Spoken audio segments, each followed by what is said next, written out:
Magandang umaga Luzon, Visayas at Mindanao at maging sa mga kababayan natin dyan sa abroad, mga OFW, immigrants, magandang umaga po sa inyong lahat. Nandito po tayo ngayon sa may Santa Mesa, Paco Santa Mesa Road po ito at mag-update po tayo ngayong umagang ito dito po sa NLEX Connector at Skyway Stage 3 Section 2A. So ayan, bago natin ituloy-tuloy itong update na to, ayan, isisingit ko muna yung aking isang YouTube channel, Kasikap Moto Vlog. Ito po, nasa screen. Dito na po ako regular na mag-update, mag-upload ng mga videos dito sa Infra. Mga solid viewers po ni Kasikap channel, subscribe na po kayo dito sa Kasikap Moto Vlog. Ayan. Dito na po ako regular na mag-update. So ayan, dako na ulit tayo dito. Nimulan ko to, walang naniniwala sa paligid ko. Ano?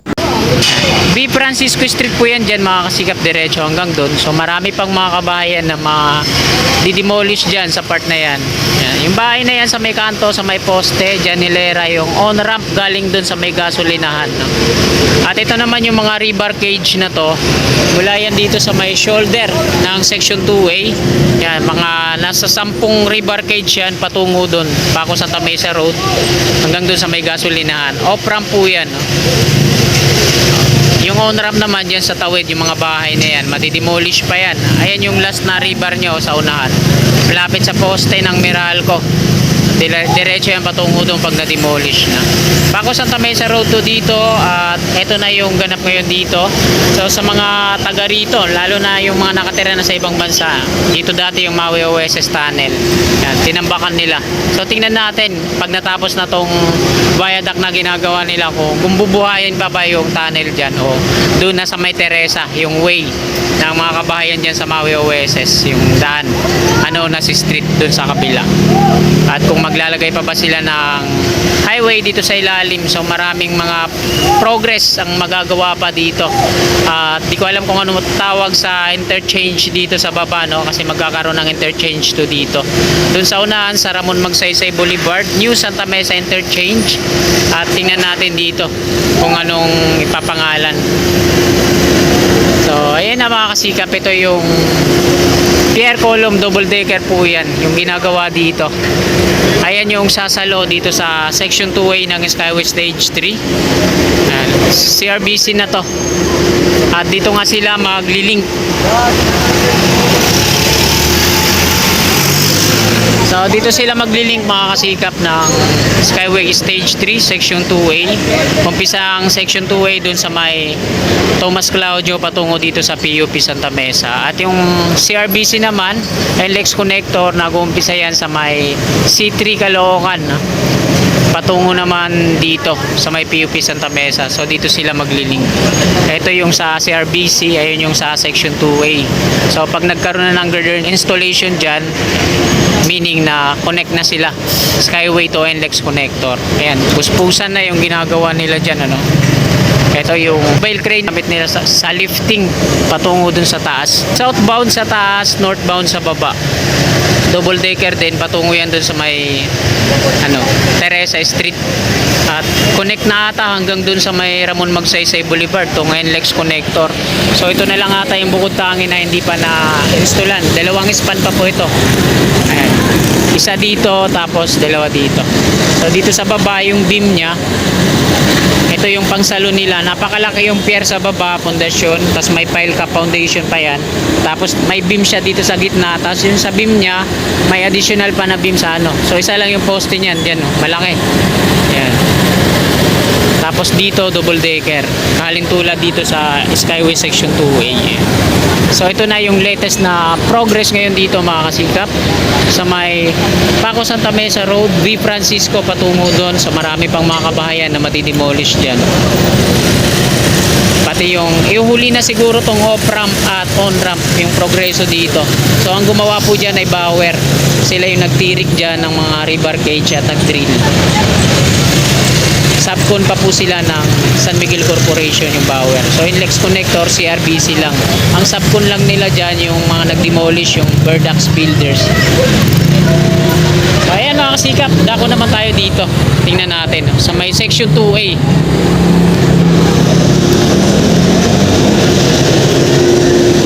So ito po yung Section 2A. Ang contractor naman dyan ay Dumduma Construction and Trading Corporation.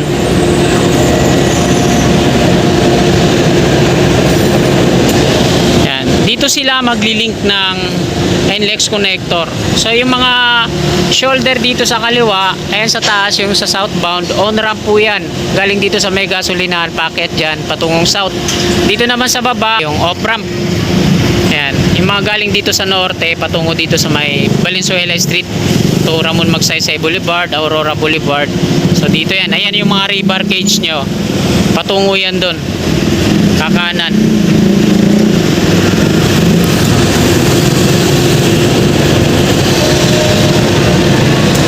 Ayan.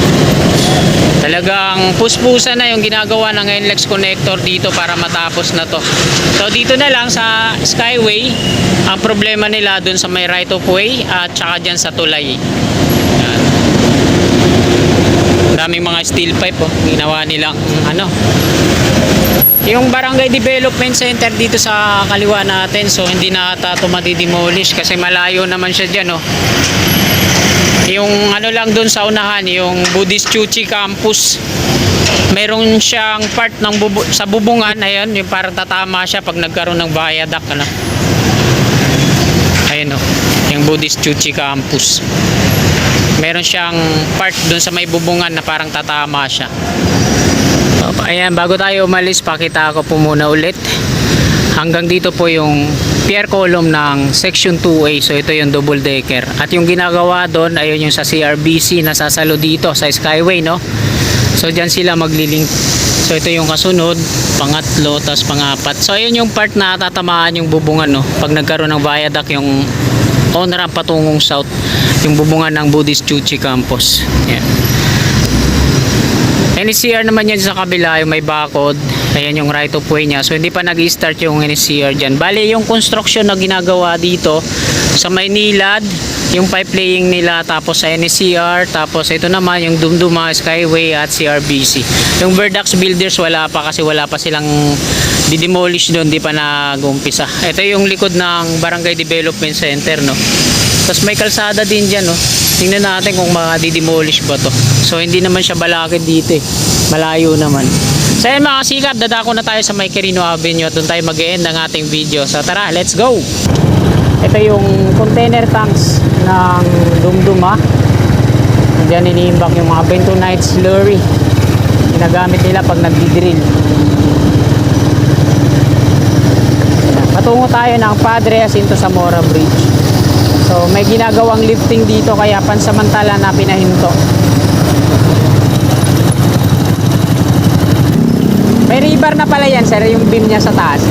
Meron na pala ng rebar. Salamat, sir. So meron na palang rebar cage yun. Naglalagay na lang ng forma. So tama yung isa nating kasikap na nagkomento, no? Na naglalagay na lang ng forma. So di ko kasi naninag kasi wala tayong aerial shot. So pasensya po, sir. Nandito na tayo sa may Padre Jacinto Zamora Bridge, Pasig River, at ayan yung pipe ng nawasa. Pinuno na naman ng mga vandalismo. NCR sa ating gawing kanan.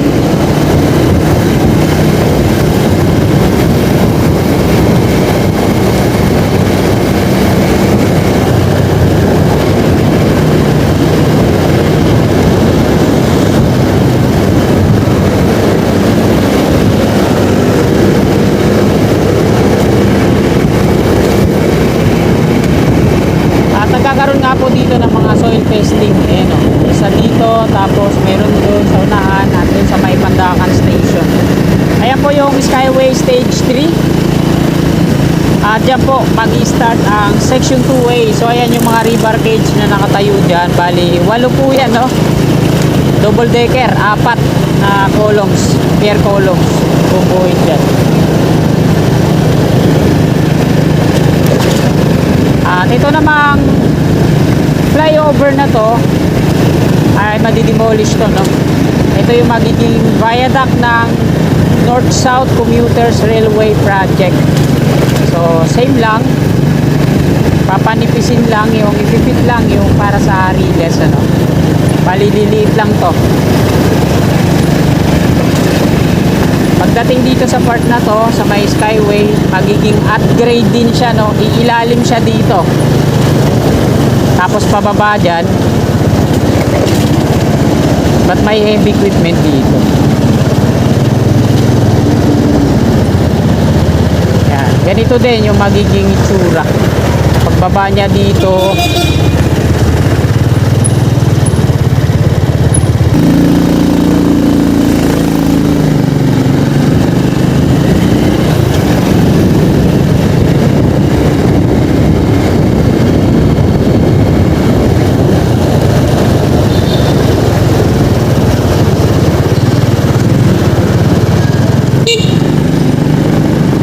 ito na yung NCR sa ating gawing kaliwa. May bakod na rin po siya dito. At yung flyover sa kabila naman, yung galing north patungong Padre Jacinto Zamora Bridge, ay madidemolish din yan.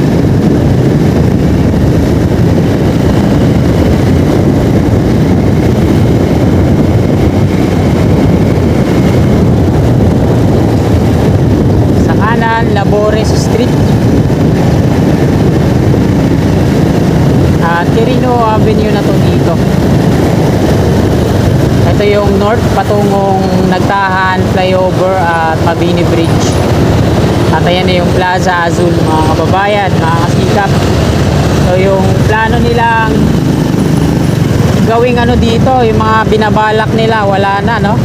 Maging yung mga tarpaulin nila dito sa mga plano nila, gagawin daw badminton court, tapos yung basketball court. Wala na yung mga plano nila dito, binaklas na pati yung mga bakod nila. Tapos ito, kung saan saan na lang may nagpa-park, may nagsusunog. So ito na ngayon yung update dito sa Plaza Azul, Skyway Stage 3, on ramp, off ramp, yung dyan yung part na yan. Tapos ganun din dito, on ramp, off ramp. Southbound na to dito. At itong video na to, mga kasikap, diretso na natin hanggang doon sa may Quirino Interchange para isang update lang tayo.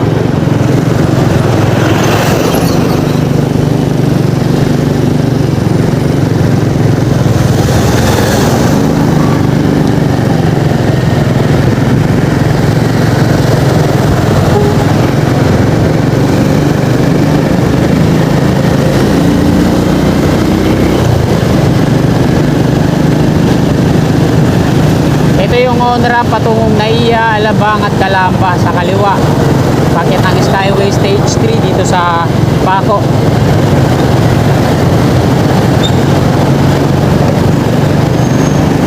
At ito naman yung Nagtahan Interchange, Plaza Dilaw. So ang gagawin natin ay kakanan muna tayo dito. Sisilipin natin yung extension na Quirino Avenue off ramp. Ito yun, oh, patungong UN. Titingnan natin, baka mamaya bigla na lang magkaroon ng progreso para may update ko ngayon. Ayan, kakanan ulit tayo dito. Yung nasa taas natin, ayan yung viaduct nya. Meron na yung mga street lamp pole, ayan, pero wala pang mga lamp at wala pang connection ng kuryente. Hanggang dito yan, mga kasigap. Intersection na to dito, diretso patungong UN, mga kumakaliwa na yan patungong Paco. So may ginagawa ng Maynila dyan, pati una naayos na nila yung kanilang mga pipe. At ito yung viaduct yan. Ayan yung galing norte na mag-exit patungong UN. Tapos yung mga galing norte naman na patungo dito sa Quirino Avenue, ayan yung off ramp nya. Ito, tinutumbok natin. Skyway Stage din yan doon sa unahan.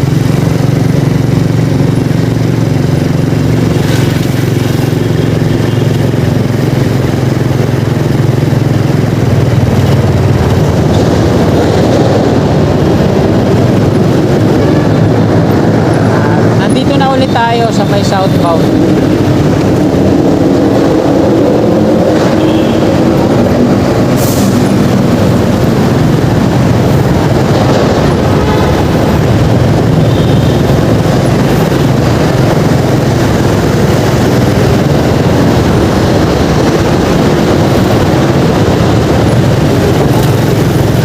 Pedro Hilly Street, mga kababayan, mga kasikap. At mula dito sa may Pedro Hilly Street, dito sa kanan natin, pansinin po natin na nag-start na po dito ang extension to Top Rojas Boulevard. Ayan, meron na silang mga hukay dito. Bali, 8 to dito yung mga hukay nila. At tiyak na Bauer din yung gagawa dito. Hindi ako nagkakamali eh. Ganito din yung ginawa nila dun sa kabila. Yung on ramp to south along Osmeña Highway, yung pati paumpisa nila, ganito din eh. Hinukayan, tapos pagkatapos hukayan, tatambakan ulit. Tapos sisementoin yung taas. Pagkatapos simentoin, mga ilang buwan, ilang araw, hukayin nila ulit yan, tsaka nalalagyan ng mga ano, lalagyan nila ng mga rebar. Quirino Interchange.